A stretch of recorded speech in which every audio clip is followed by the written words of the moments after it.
I'm Abby. I'm Aly. We're the Ranic twins, and this is Oops, I Arted, a part of the Hayden Collins Intelligence Syndicate. So today, Aly, we're going to be talking about one of my favorite authors from my childhood, Roald Dahl. Yeah, I definitely remember the Roald Dahl books being on the bookshelf. Oh yeah, well, you remember when Dad used to get us tons of books for Christmas, right? And I remember one year unwrapping probably 6 or 7 Roald Dahl books and just losing my mind. Yeah, and the cover work was just so memorable, Yeah. and all of the artwork, which we'll talk about later. Yeah, reading was a big part of both of our childhoods. We spent a lot of time reading. I remember Dad leaving books on our bed when we would get home, and we would just read them so quickly. Yeah, we would devour those books. We would read them, and then we would trade books and read each other's. One of the perks of being a twin, I suppose. Yes, double the books. So, actually, I didn't know a whole lot about Roald Dahl's life. I just remember really enjoying Matilda. I think I found it maybe in 2nd grade. Some notable books for me were Charlie and the Chocolate Factory, James and the Giant Peach. I'm sure some of you guys have recognized those stories, but may not have known that they were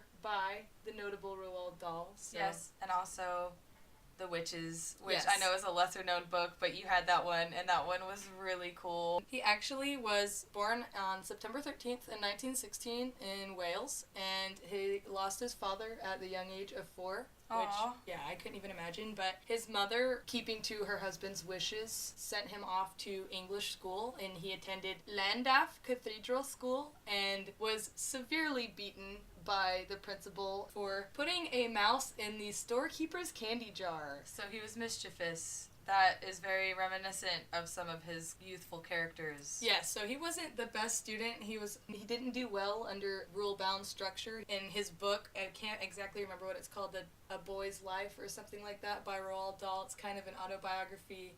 He talks about how he had to obey rules all the time. He was quickly removed from Llandaff Cathedral School. His mom sent him to St. Peter boarding school after that, and that is where he finished all of his schooling. She actually offered to send him to Oxford or Cambridge University to finish out his college degree, to which he declined. That's a hardworking woman if she's able to put him through all of that schooling. Yeah, and I think it's really cool that she was ready to send him to college if he wanted to go, but he is quoted in saying in his book, "No thank you, I want to go straight from school to work for a company that will send me to wonderful faraway places like Africa or China." I think that is kind of telling of the fantastical ideas and the wanderlust that he had. Whimsy. Yes. He joined the Shell Oil Company in what is now known as the country Tanzania, and then, shortly after that, he joined the Air Force in Nairobi, Kenya. The Royal Air Force. Yes, and was a fighter pilot World War II.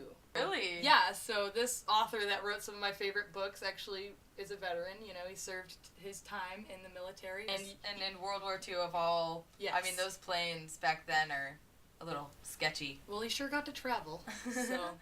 He got his wishes. He actually suffered severe head injuries in a plane crash near Egypt, Alexandria, I believe, and he was sent to Washington, D.C. to recover, and that is where he started his writing career. He was working as an air attaché, and during that, he got his start up in writing by posting a story in the Saturday Evening Post, and shortly after that, he began appearing in more magazines. So They just liked his writing. yeah, and didn't we talk about another author that got their start in a newspaper or as a columnist? We talked about Kurt Vonnegut with his infamous... Horse race story, Yes. yeah. He started with that. In 1943, he wrote a children's story for Walt Disney called The Gremlins, not to be confused with the films called The Gremlins, but they were about creatures that lived on fighter planes that were responsible for crashes. This story didn't really take off, so he went back to writing short stories for adults through the 40s and 50s, some of which I've read. They're very interesting, unlike anything I've ever read before. There's a great one called The Sound Machine, and also I think his most popular one is about a woman that serves the police a leg of lamb that she used to kill her husband with. That's a little ironic. Yeah, so that's one of the most notable ones. From an early point in his career, he started writing more dark and twisted stories. But it's still humorous in a way. Yes, it's kind of ironic almost. So he wrote all of that stuff. He actually won 3 Edgar Allan Poe Awards from the Mystery Writers of America. After that, he married Patricia Neal, who I haven't heard of, but she was a Hollywood actress and star of the movie The Fountainhead, which I am also not familiar with. And I don't know if this is HUD or Hood, but she starred in that and won an Academy Award, so I guess she was a really good actress. Probably notable for her time. Oh, yeah. So they had 5 children together, a whole bunch, and... Sounds familiar.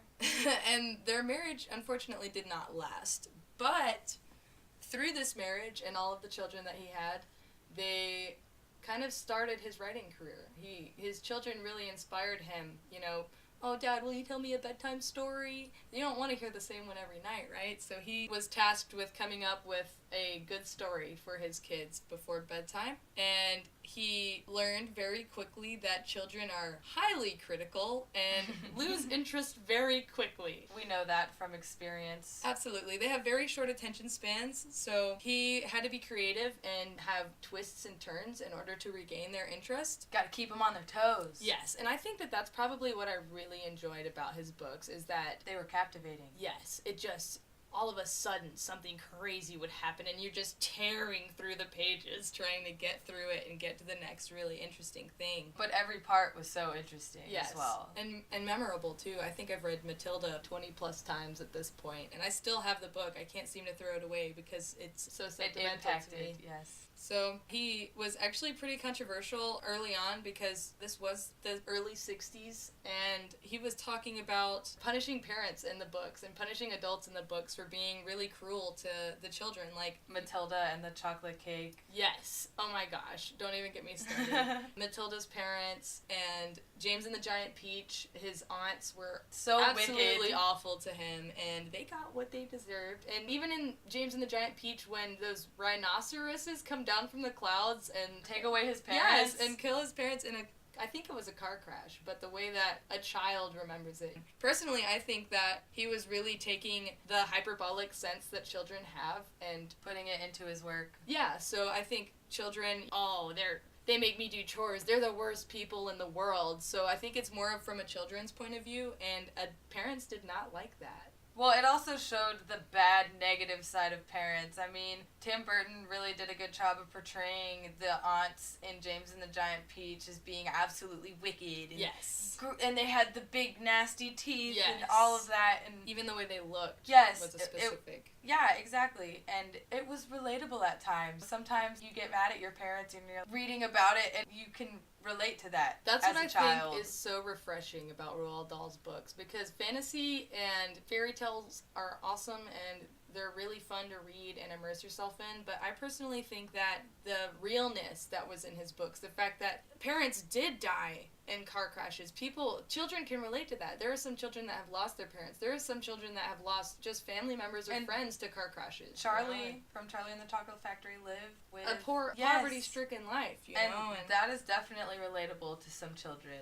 I think that's what kids really enjoyed. And he actually mentions, I think in the New York Times in an interview, that children came to him saying those parts were their favorite parts of the book. Those parts were what stood out. You told me that he said something about kids having a cruel sense of humor. Yes, I think he used the word a more coarse sense of humor, and I think that kids grow into a sense of humor and they know no bounds. They just think it and they say it, whereas adults have more of a filter and they know saying things like that is not necessarily appropriate all the time. His books really impacted me as a child because it was relatable and it was intense at times, and Matilda especially, she loved reading books and she was smart, and her parents, they wanted her to sit out and watch TV with them yes. and enjoy family dinner. But it also just really shows that kids do experience hardship. And yes. I remember the teacher in Matilda being so kind to Matilda. And as someone who loved school so dearly and loved reading, that's something that I could really relate with.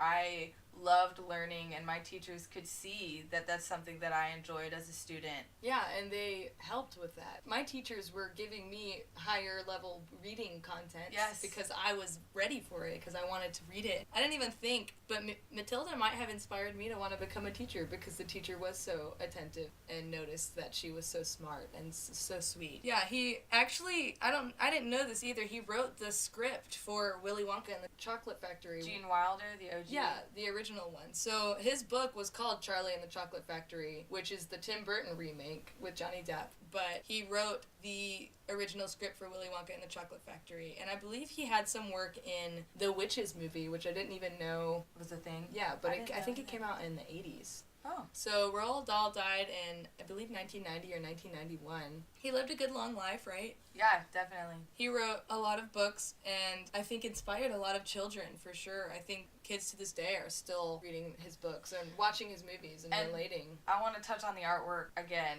because the artwork was something that really stuck with me. The illustrations that he had in his book. I think you mentioned his name is Quentin Blake. Yes. He's the illustrator for the Penguin House. You guys have all seen the little penguin on the back of books. So yeah, I'm sure you guys know what we're talking about. Illustrated all of the Roald Dahl books, and those illustrations just really set my imagination free and running wild. Absolutely, and it's not like they're anything super special. It's just that his style throughout all of Roald Dahl's books was very prominent and very almost whimsical in a way. And that was definitely something that I took with me as an artist, was that kind of scratchy pen work and that ink wash and watercolor that he used. And it's definitely like an elementary school, maybe higher, lower middle school age books to read. I'd still read them today, but what I really enjoyed was there was one illustration every chapter, you know, so it gave you an overall image of what you were about to delve into in the next chapter. It for sure set the mood. I honestly think, especially with Matilda, I love the movie Matilda, and I'm usually so highly critical of books and movie renditions of books that I've read, but Danny DeVito, I believe, directed that movie, and I think that he just did an incredible job playing both the father and overseeing the movie, even though Roald Dahl is known to have absolutely hated his films. Oh no! Yeah, just like Dr. Seuss, but we don't really care about That's another story for another day. We'll touch on that when we have more time. Yeah, so I think that's about it. I just wanted to touch on how impactful Roald Dahl was in my life as well as yours, and how important reading is to kids. I think overall Roald Dahl influenced way more kids than just you and I to read, but I think reading is something that is dying as children are getting more interested in technology. When we were teaching this weekend, I asked, do you guys have toys or do you just play with your iPads? And there was a resounding iPad. Which is unfortunate. I mean, there are ways to still get kids into reading. I can only hope that one day my spawn enjoy reading as much as I do. And to this day, I still read in between the cracks of time that I have. Batteries never die on a book. That's right. So you guys be sure to email us at oopsiartedpod@gmail.com with your favorite Roald Dahl books and any ideas that you guys might have about our next episode. You can find us on YouTube at Oops, I Arted. Be sure to subscribe, show your friends. We will see you next week.